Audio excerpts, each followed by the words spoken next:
Hello everyone, तो कैसे हैं आप सभी। उम्मीद करता हूँ आपसे बढ़िया होंगे, मस्त होंगे और अपनी पढ़ाई सुचारू रूप से जारी रख रहे होंगे। तो आज हम क्लास 10th का 3.2 समझेंगे। 3.2 में हम प्रतिस्थापन विधि है, जैसे कि दो चरों वाले रैखिक समीकरण होते हैं। दो चरों वाला रैखिक समीकरण क्या होता है? तो दो चर यानी कि x और y, कोई भी दो चर हो सकते हैं, एस टी हो सकते हैं, ए बी सी डी का कोई भी चर, यानी कि जो भी चर संख्या है, वेरिएबल है, वो कोई भी दो आएंगे, ठीक है। उनकी मैक्सिमम पावर एक होगी। तो जो मैक्सिमम पावर एक होती है, अधिकतम घात एक होती है, उसको रैखिक समीकरण कहते हैं। और जब दो चर हो जाते हैं उसमें, यानी कि x और y हो जाएं, यानी कि ऐसा लिखा हो x + y = 7। तो देखो इसमें दो चर है कि नहीं है? तो दो चरों वाला हो गया। रैखिक समीकरण क्यों है? क्योंकि इसकी अधिकतम घात कितनी है? एक है। यदि ऐसा लिखते हैं तो ये दो चरों वाला रैखिक समीकरण ही रह जाएगा। दो चरों वाला समीकरण तो है लेकिन रैखिक नहीं है। रैखिक बनाने के लिए इसकी मैक्सिमम पावर कितनी होती है? एक होती है, यानी कि पावर कोई नहीं होगी।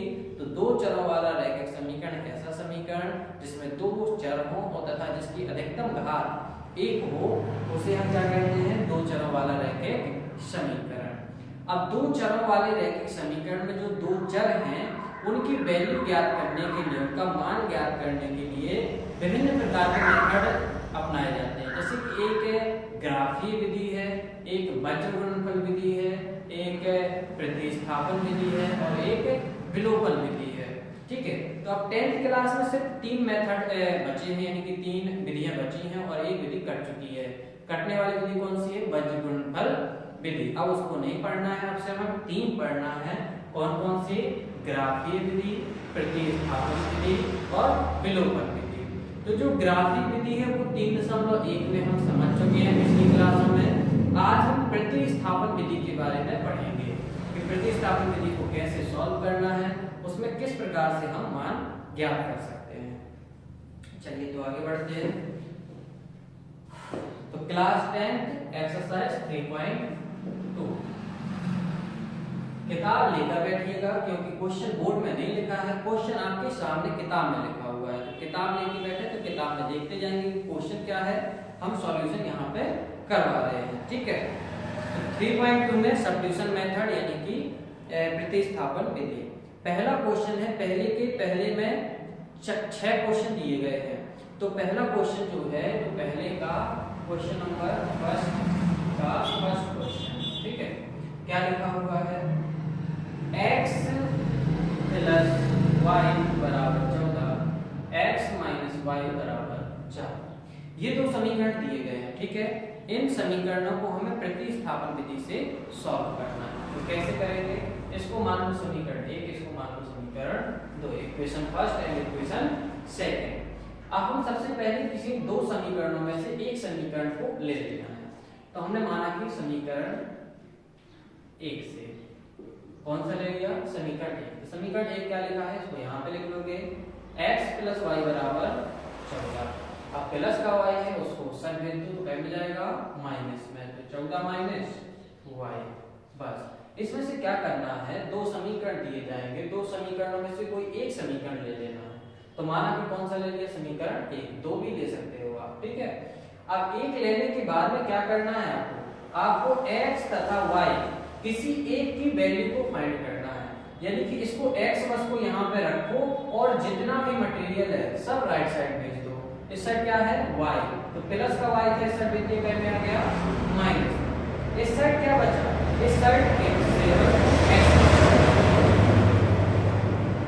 तो और भी समीकरण आएंगे जिसमें संख्याएं भी होंगी बहुत सारी, लेकिन आपको एक एक करके सभी को उस साइड भेजना है। सिर्फ इस साइड x को बचाओ या फिर y को बचाना है, ठीक है।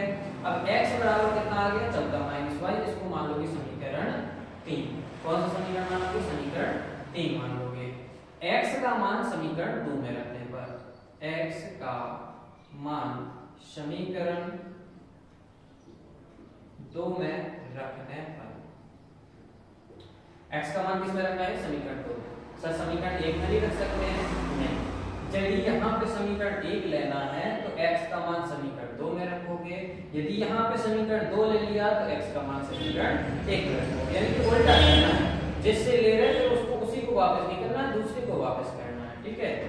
तो क्या कर रहे हैं, x का मान रख रहे हैं, यानी कि x की जगह पे क्या लिख रहे हैं हम, 14 माइनस वाई लिख रहे हैं, 14 माइनस वाई। इस x की जगह पे लिखा है, फिर आगे भी तो संख्या लिखी है ना, क्या लिखा है, माइनस वाई, तो माइनस वाई, फिर क्या लिखा है 4, तो क्या लिख दिया 4। माइनस वाई कितने हो गए, माइनस के 2y बराबर 4।